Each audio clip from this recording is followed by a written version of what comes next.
بسم اللہ الرحمن الرحیم۔ حضرت آدم علیہ السلام کے ہمیشہ جڑوا بچے پیدا ہوئے سوائے حضرت سیس علیہ السلام کے۔ حضرت آدم علیہ السلام کے یہی نیک و پاک پانچ بیٹے سرور کائنات آقائے دو جہاں حضرت محمد مصطفیٰ صلی اللہ علیہ وسلم کے جد امجد ہیں، جن کو اکیلے پیدا کرنے کا مقصد یہ تھا کہ حضور نبی کریم صلی اللہ علیہ وسلم کے جد امجد کی پیدائش میں کوئی شراکت دار نہ ہو جائے۔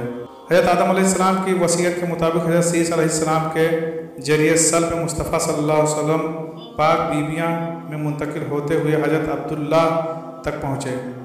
امام بحقی حضرت عبداللہ بن عباس سے روایت کرتے ہیں کہ نبی کریم صلی اللہ علیہ وسلم نے فرمایا، میں زمانہ جاہلیت کی کسی برائی سے متولد نہیں ہوا، حتیٰ کہ میں ہمیشہ اسلامی نکاح سے ہی پیدا ہوا۔ اور حضرت سیدنا مولا علی سے مروی ہے کہ حضور علیہ السلام نے فرمایا، میں نکاح سے پیدا ہوا ہوں، صفاح جہالیت سے نہیں، یہاں تک کہ آدم علیہ السلام سے لے کر اب تک میرے ماں باپ کبھی جاہلیت کے جنا و صفاحت کے قریب تک نہیں گئے۔ ایک اور حدیث میں فرمایا کہ حق تعالیٰ نے مجھے ہمیشہ اسلاف طیبہ سے ارحام طاہرہ مصفاح و مہذبہ میں منتقل فرمایا۔ ان میں جب بھی دو قبیلے بنتے تو مجھے بہترین قبیلے میں رکھا جاتا۔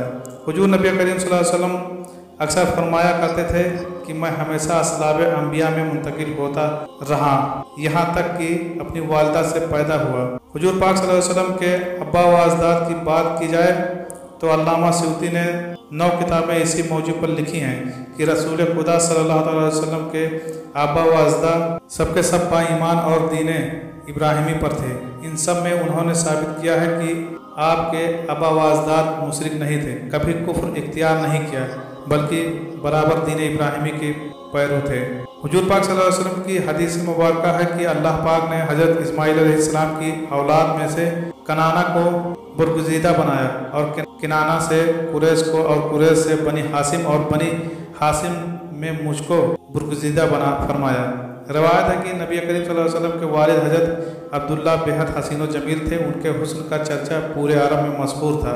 چرچا ہوتا بھی کیوں نہ، آخر والضحیٰ کے چہرے والے مصطفیٰ صلی اللہ علیہ وسلم کے باپ جو بننے والے تھے۔ قریش کی عورتیں حضرت عبداللہ کے حسن و جمال کی طالب بن کر سر راہ نکلا کرتی تاکہ ان کو اپنی جانب متوجہ کر سکیں۔ اہل کتاب بعض نشانیوں اور علامات سے یہ جان چکے تھے کہ نبی اکرم حضرت محمد مصطفیٰ صلی اللہ علیہ وسلم کا وجود گرامی حضرت عبداللہ سلب میں ودیت ہے، اسی لیے وہ حضرت عبداللہ کی جان کے دشمن ہو گئے۔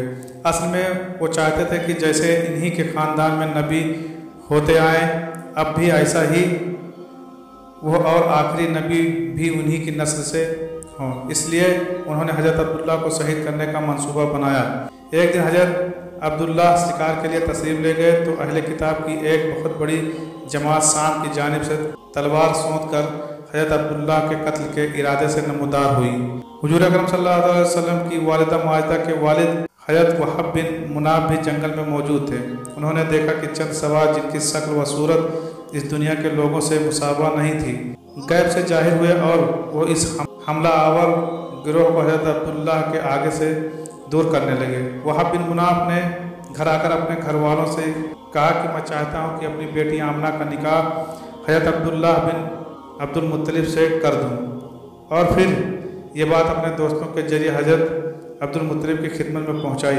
حضرت عبد المطلب بھی یہی چاہتے تھے کہ عبداللہ کی شادی ہو جائے۔ اس سلسلے میں وہ کسی ایسی عورت کی جستجو میں تھے جو صرف حسب و نسب اور افت میں ممتاز ہوں۔ آمنہ بنت وہب میں یہ صفات موجود تھی۔ عبد المطلب نے اس رشتے کو پسند کیا اور عبداللہ کا ان کے ساتھ رشتہ طے پایا گیا۔ اس رشتے کے بعد اور نکاح سے پہلے حضرت عبداللہ کو بہت سے عجیب واقعات کا سامنا کرنا پڑا، جس میں بہت سی غیر عورتوں نے آپ سے ناجائز تعلقات، جبکہ کچھ نے تو نکاح کرنے کی بھی سر توڑنا کام کوشش کی۔ ایک دفعہ خانہ کعبہ کے پاس کھڑی ایک عورت کے پاس سے حضرت عبداللہ گزرے تو وہ ان کا حسن دیکھ کر آپ پر فدا ہو گئی۔ بنی اسد کی یہ عورت آپ کو ڈھونڈتے ڈھونڈتے آپ کے گھر پہنچ گئی اور آپ سے کہنے لگی، میں آپ کو 100 اونٹ تحفے میں دوں گی اگر آپ مجھ سے نکاح کر لیں۔ حضرت عبداللہ نے اس کو صاف انکار کر دیا۔ مکہ کی ایک خوبصورت عورت جو کاہنہ ہونے کے ساتھ ساتھ تورات اور انجیل کی عالمہ بھی تھی، جب حضرت عبد المطلب رضی اللہ تعالیٰ عنہ اور حضرت عبداللہ کو لے کر